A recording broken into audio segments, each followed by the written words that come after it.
नमस्कार दोस्तों, स्वागत है आप सबका मेरे YouTube चैनल कर्मस्थली क्लासेस। मैं रंजना एक बार फिर आपके साथ हूँ जीके के कुछ इम्पॉर्टेंट क्वेश्चंस लेकर, जो कि प्रीवियस ईयर एग्ज़ाम्स में से लिए गए हैं और ये एग्ज़ामिनेशन व्यू पॉइंट से बहुत ही इम्पॉर्टेंट है, चाहे वो कोई भी लेवल का एग्ज़ाम हो। और अगर आपको मेरा चैनल पसंद आ रहा है तो आप मेरे चैनल को लाइक करें, शेयर करें, सब्सक्राइब करें, और ताकि जो ये क्वेश्चंस हैं आपके दोस्तों तक भी पहुंच सकें।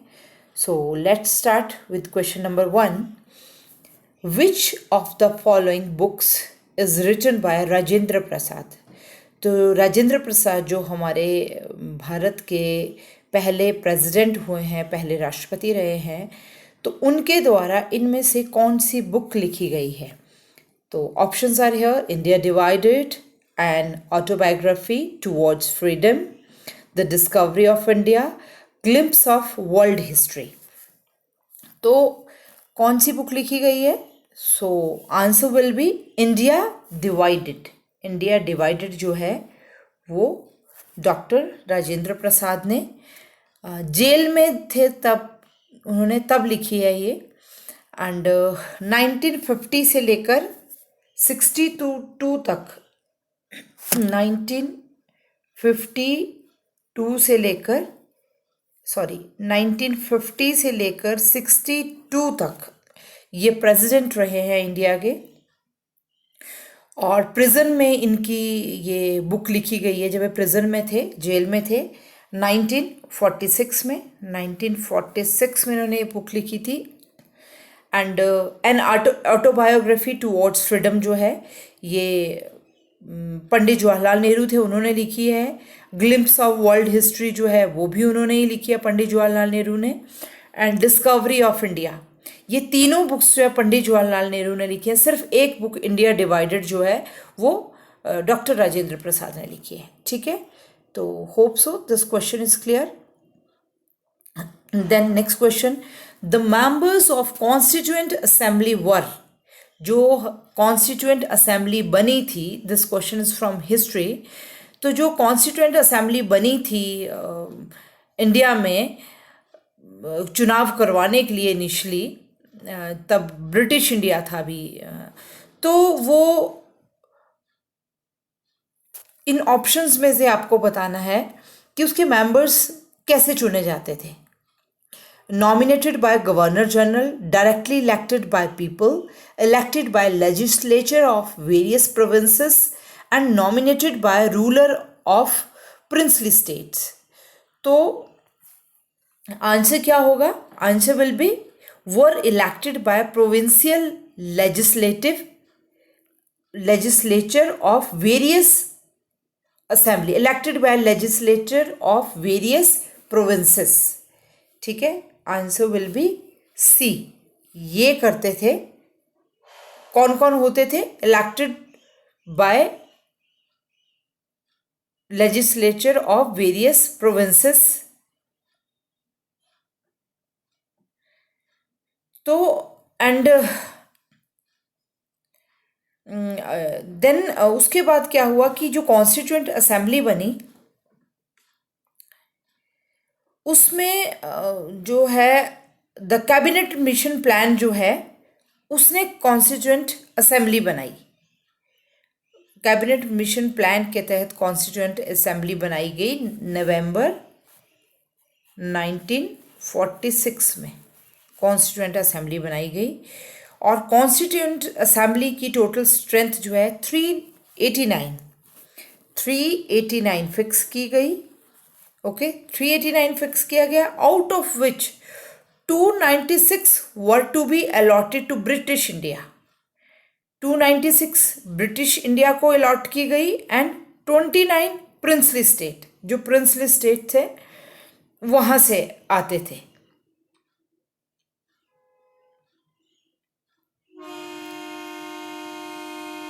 देन नेक्स्ट क्वेश्चन,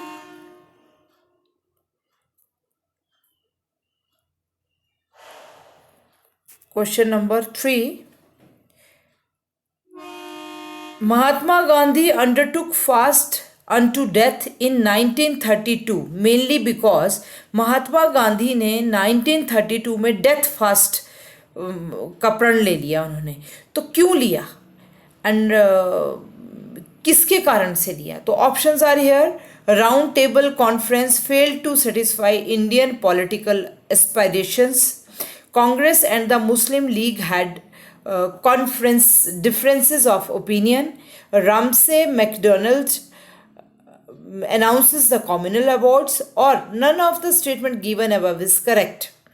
तो इनमें से क्या है? तो महात्मा गांधी ने जो 1932 में फास्ट लिया था that was mainly because of Ramsay McDonald announce the communal award. ये जो रामसे मैकडोनल्ड थे ये प्राइम मिनिस्टर थे इंग्लैंड के उस टाइम। तो इन्होंने कॉम्युनल अवार्ड अनाउंस किए। तो कॉम्युनल अवार्ड क्या थे?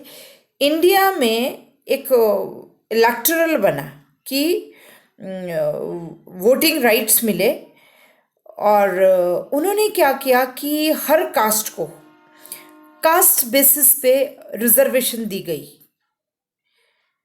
और जो है अलग अलग उन्होंने फॉरवर्ड कास्ट अलग रखा, मुस्लिम्स को अलग किया, बुद्धिस्ट को अलग किया, सिख्स को, इंडियन क्रिश्चियंस को, एंग्लो इंडियंस को, यूरोपियंस एंड डिप्रेस्ड क्लासेस, ऐसे उन्होंने क्लासेस में बांटा इंडिया को। एंड इससे क्या हुआ? महात्मा गांधी जो है या बहुत सारे उनके साथ थे उनको लगा क्या, मतलब दिस वाज राइट कि दे वर डिवाइडिंग, वो इंडिया को डिवाइड करने की एक पॉलिसी थी। तो उन्होंने इसका प्रोटेस्ट किया। तो महात्मा गांधी उस टाइम जेल में थे, यरवदा जेल में। तो उन्होंने अनाउंस कर दिया कि मैं 1932 में उन्होंने अनाउंस किया कि मैं अपनी डेथ फास्ट करूँगा, इन अवार्ड्स को वापस लिया जाए। ठीक है, तो ये था। Then next question number 4, which one of the following begin with Dandi march? Dandi march के साथ इनमें से क्या स्टार्ट हुआ? Home rule movement, non cooperation movement, civil disobedience movement, quit India movement. तो डांडी मार्च जब हुआ, स्टार्ट किया गया, तो महात्मा गांधी ने ये 12 मार्च 1930 में he started Dandi March from Sabarmati with 72 people. 72 लोग थे उनके साथ, साबरमती से शुरू किया। And Dandi a coastal Gujarat, और वहाँ पर वो 6 अप्रैल को पहुँचे। 12 मार्च से शुरू किया था और 6 अप्रैल को पहुँचे। एंड वहाँ पर उन्होंने एक हैंडफुल ऑफ सॉल्ट लिया and broke the British salt, जो उनका एक रूल था वो उन्होंने तोड़ दिया। क्योंकि ब्रिटिश सॉल्ट एक्ट क्या था कि इंडियंस को जो है सॉल्ट अपने आप बनाने का, मतलब उसको कलेक्शन का और सेलिंग का राइट नहीं था। तो महात्मा गांधी जी ने कहा कि ये तो हमारी बेसिक नीड है, इसके लिए भी हमें परमिशन लेनी पड़ेगी। तो उन्होंने जो है डांडी मार्च शुरू कर दिया। और जैसे ही डांडी मार्च हुआ उसके बाद इमिडिएटली सिविल डिसोबीडेंस मूवमेंट होगी। तो डांडी मार्च के बाद सिविल डिसोबीडेंस मूवमेंट जो है begin with Dandi March. Then next question, Major Dhyanchand birthday celebrated as National Sports Day in India on which among the following dates? जो मेजर ध्यानचंद है उनका बर्थडे जो है वो नेशनल स्पोर्ट्स डे सेलिब्रेट किया जाता है इंडिया में। तो आपको पता ही है मेजर ध्यानचंद, उनको हॉकी का जादूगर बोला जाता था। He was such magician in hockey, मतलब इतने अच्छे प्लेयर थे वो। तो उनका बर्थडे कब होता है? तो दैट इज़ जुलाई 29, अगस्त 29, मार्च 29, अप्रैल 29। तो आंसर विल बी अगस्त 29। अगस्त 29 को उनका बर्थडे होता है और उनके बर्थडे को नेशनल स्पोर्ट्स डे की में सेलिब्रेट किया जाता है. And he was 3 Olympic gold medal, 3 bar Olympic में गोल्ड मेडल दिलाया उन्होंने इंडिया को. That is 1928, 1928, 1932 and 1936. 3 बार दिलवाया उन्होंने. And he was awarded for the lifetime achievement sports honour in India. Lifetime achievement award भी मिला उनको स्पोर्ट्स में. Okay, then next question, question number 6. Which of the following statement is incorrect about the planet Mars? जो planet Mars है, मंगल ग्रह जो है, उसके बारे में कौन सी statement wrong है? It has 2 permanent solar ice caps. Yes, this is true. Then after the moon, it is the brightest object in our night sky. This is wrong. क्योंकि after the moon it's Venus. Venus जो है brightest star consider किया जाता है. तो यहीं से हमें पता चल गया कि यही वाला रॉन्ग है. And liquid water cannot exist on the surface of Mars due to low atmospheric pressure. तो वो भी नहीं होता liquid water. And Mars is less dense than Earth. Yes, it's less dense than Earth. Question number 7. The Eternal City is a nickname of which city? इनमें से कौन सी city को इटर्नल सिटी बोला जाता है? तो रोम, एथेंस, जेरूसलम, न्यूयॉर्क. तो might be you all are knowing कि रोम जो है, रोम को इटर्नल सिटी बोला जाता है. एंड रोम जो है it is the capital city of Italy. And it is called eternal city because, क्यों बोला जाता है? क्योंकि इसकी long and influential art, architecture and culture history है. एंड विच रोमन थॉट कि it would last for ever. ये हमेशा के लिए रहेगा. जो इसका आर्ट है, कल्चर है और इसका आर्किटेक्ट है, और वो they also preserving it. Even अभी तक सब कुछ चीज़ें हैं. तो इसका नाम ही इटर्नल सिटी दे दिया गया इसको. Question number 8. Where were the first women's world chess championship held? Women's की वर्ल्ड चेस चैम्पियनशिप जो है सबसे पहले कहाँ पर हुई? England, Germany, Austria, Poland. So answer will be that is England. England में हुई सबसे पहले. दैट इज इंग्लैंड के लंदन में. लंदन में हुई ये. लंदन में 1927 में world chess championship for women. And Vera Menchik, Vera Menchik जो थी women, emerged as the world chess champion. And Vera Menchik जो है शी वॉज फ्रॉम चाइना, जू वेंजून ऑफ चाइना, वहाँ से बिलोंग करती थी. Okay, then next, that is question number 9. The earliest evidence of banking transactions in India comes from. Banking transaction आपको पता ही है. तो इंडिया में सबसे अर्लीस्ट की सबसे पुराना जो प्रूफ है कि बैंकिंग ट्रांजेक्शन उस टाइम में भी होती थी, वो सबसे पुराना प्रूफ कहाँ से मिलता है हमें? तो ऑप्शंस आर देयर: वैदिक era, Maurya era, Gupta era and medieval India.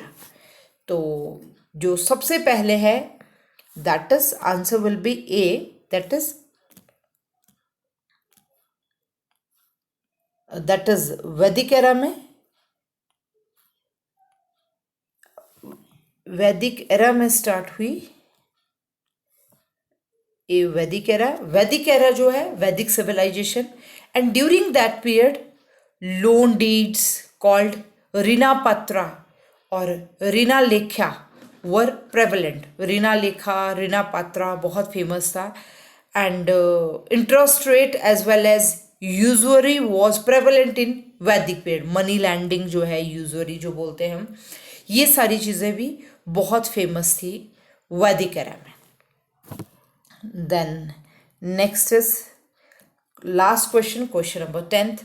Nest, NESTS, NEST is an autonomous institution working under which union ministry?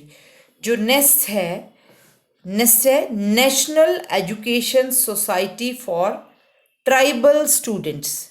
National education society for tribal students. तो ये कौन सी मिनिस्ट्री के अंडर वर्क करता है? तो options are here: ministry of education, ministry of tribal affairs, ministry of culture, ministry of external affairs. So answer will be that is ministry of tribal affairs. Ministry of tribal affairs के under nest work करता है और ये 2019 में establish किया गया इसको।